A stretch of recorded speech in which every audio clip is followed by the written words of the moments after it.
G.I. Joe, the toy icon that coined the term action figure, and fought in many toy chest battles ever since his first appearance in the mid-60s as one of Hasbro's 12-inch bestsellers. Even back then, you had copycats trying to make the cut for its platoon, with rivaling toy company efforts like Mego's Fighting Yank, Mattel's Big Jim, or RI Toy Company's The Defenders, just to name a few. But if you're an 80s or 90s kid, you'll probably be more familiar with the smaller 3/4-inch comeback line, G.I. Joe, a real American hero. Now, these toys served in a 12-year raging war against a terrorist organization called COBRA. A Marvel Comics series told you the story alongside a syndicated cartoon show. And of course, you had the perfectly detailed toys with multiple weapons, the articulation to recreate any battle pose, and a fleet of tanks, helicopters, and other replica-style toy vehicles. However, this video is dedicated to all the squadrons you found in your toy chest that weren't Hasbro's. In today's Ed's Retro Geek Out, let's take a deep dive into all the knockoffs, bootlegs, and the toy lines often mistaken for the real GIJOE team. Be sure to subscribe for more 80s and 90s toy content, and let's drop in for some toy history.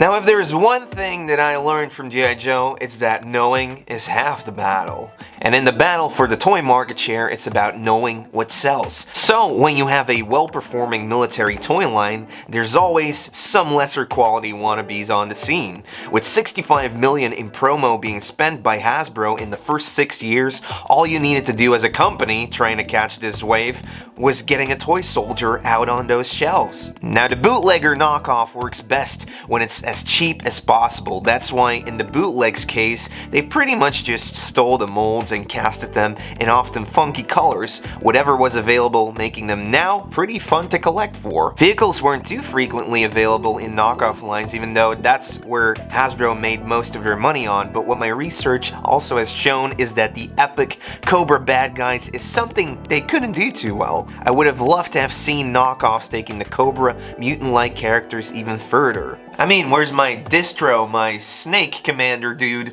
or my Serpinto? Surely you would not concede failure so soon!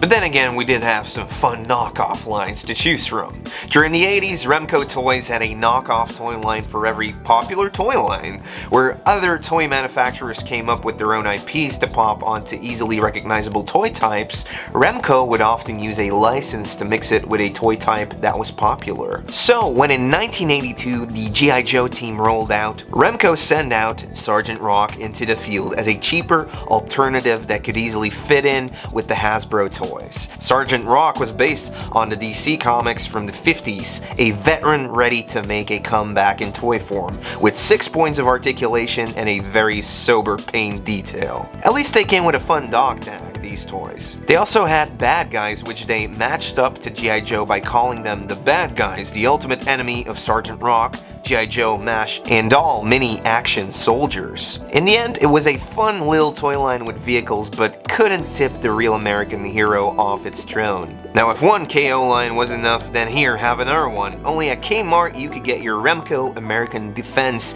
action figures and playsets. In the toy store, you needed your toys to be an eye-catcher. You couldn't really get it any better than the original card for G.I. Joe, honestly. The explosion, and of course your characters like Beachhead, Dial Tone, Leatherneck, or Alpine on a blue card with stars and an awesome G.I. Joe logo. So as a knockoff company, why not just do exactly the same thing? This is Special Force. Special Force, a team of modern army, stands out on these cards. This is the perfect example on how Sun Gold would confuse parents and kids. Now, this knockoff line by Sun Gold is just like all their other ones, only that it's not a 5.5 body.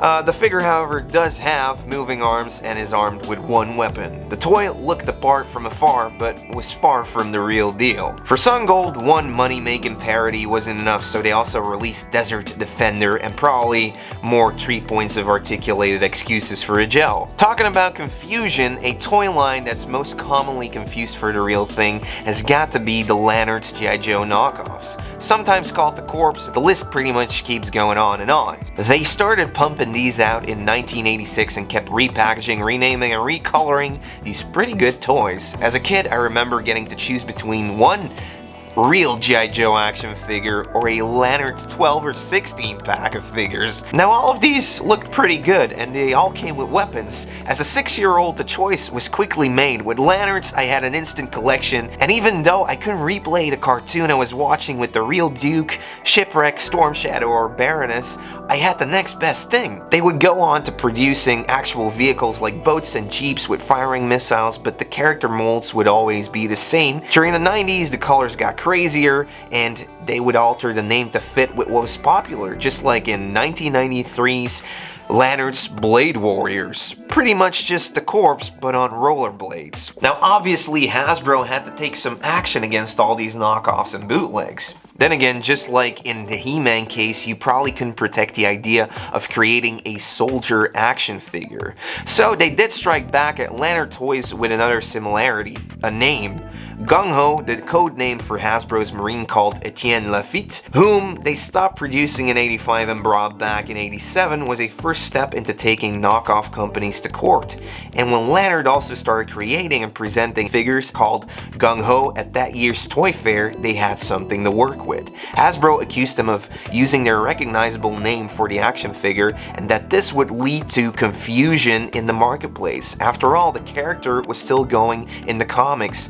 The judge ruled in favor of Hasbro, but in the end he needed more evidence on the actual confusion. So if you're making your own knockoff line, please steer away from all the names that have already been protected under copyright. I told you not to go as G.I. Joe! And that's what the next knockoff line did. In 1992, Lucky Bell produced a series of G.I. Joe inspired figures called Power Commandos. Those guys from the other galaxy. In duo packs, you'd get more bang for your buck, and it was once again a way to provide more quantity for less money than a real Joe. These were colorful, futuristic looking characters which could easily fit in with your Cobra army. Finally, the card art even had the same explosion behind the characters like a Hasbro card would, and told the Power Commando story by adding file cards on the back. In 1990, toy company Deskin from Belgium made Kaidos, and these actually went a step further quality-wise. They came in a plastic package case that kind of resembles a VHS tape. You got 10 figures that were available, and I believe 2 vehicles were also manufactured. They threw away the O-ring and changed it to a T-crotch and reused most molds by simply recoloring. We do have to give them credit for at least making the heads different on each one. And did I tell you about the detailed mission passport with top secret information? Also added in was a voice box with action sounds like the G.I. Joe Talking Commanders from 1990 and 2 weapons. The boxes are done really well, allowing you to reseal the package, making the collectibles pretty easy to keep in good condition. Depending on whether you got the Spanish or Dutch version, you'd see how funny the slogans are, like, "You'll never catch me. Jullie vinden me nooit." The molds were also reused for other knockoff toy lines like Toy Max Impact. The Impact voice commands, short for Multinational Police Against Crime and Turmoil, were pretty much the same thing as Kaido. Just like with Kaido, in the package you could already try it out to hear sentences like, "It's going to blow," or "I'm going in alone," here coming from the packaging. The figures came with a fair number of accessories and the package was sturdy. This didn't come across as a cheap knockoff, although they were just a well executed one. I really like the packaging on these Impact things. This would look great as a collectible to display. So as you can see, for your toy chest there were reinforcements coming from all over the place. Even in 1988, Olmec sent in reinforcements with the Bronze Bombers. The company had specialized in providing African American themed toys. Bronze Bombers came to the shelves with 12 action figures and some vehicles like a battlecopter and hovercraft that came with a character.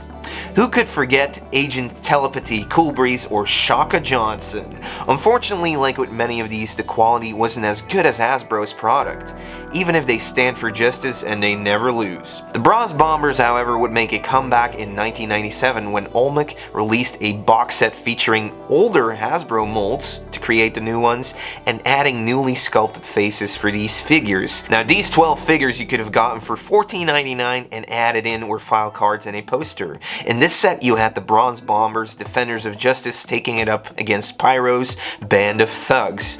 The set was popular, so it sold out fast. Now, during the 80s, Galoob also took a liking to the 3/4-inch Hasbro Joes and would produce characters with the same points of articulation, starting in 1982 with General Patch and his combat troops. Old comic vibe artwork brought the roughest, toughest soldiers in the world to life. The toys on both sides of good and evil came with their own comic book that you got in there for free. The bad guys were called the Evil Enemy, dreaded demons of combat, where General Patch would meet his match. Both were fully posable with 10 moving joints, and the weapons came with the smell of battle, whatever that means. The molds were repurposed for National Defense, Duo and Single packs, and also sometimes known as American Defense, featuring the same demon enemies. And they would continue to put these out in multiple card art variants through the 90s. Even when Galoob got the license for the A-Team, they took the molds and created a line that could work with G.I. Joe. Obviously, they added in some vehicles like the A-Team van, which is honestly one of the coolest toys out there ever created by Galoob. It's just too bad that the quality wasn't like the Hasbro companies. Even compared to some of the worst Joe sculpted arms and legs, these were just plain and the paint choices were weird. Yeah, I could kind of figure out who was who in the A-Team, but they just weren't the best looking toys. If we head over to the UK, you had Action Force, made by Palitoy. These toys are often mistaken for a bootleg or knockoff, but actually they played a far greater role in introducing G.I. Joe to the European markets.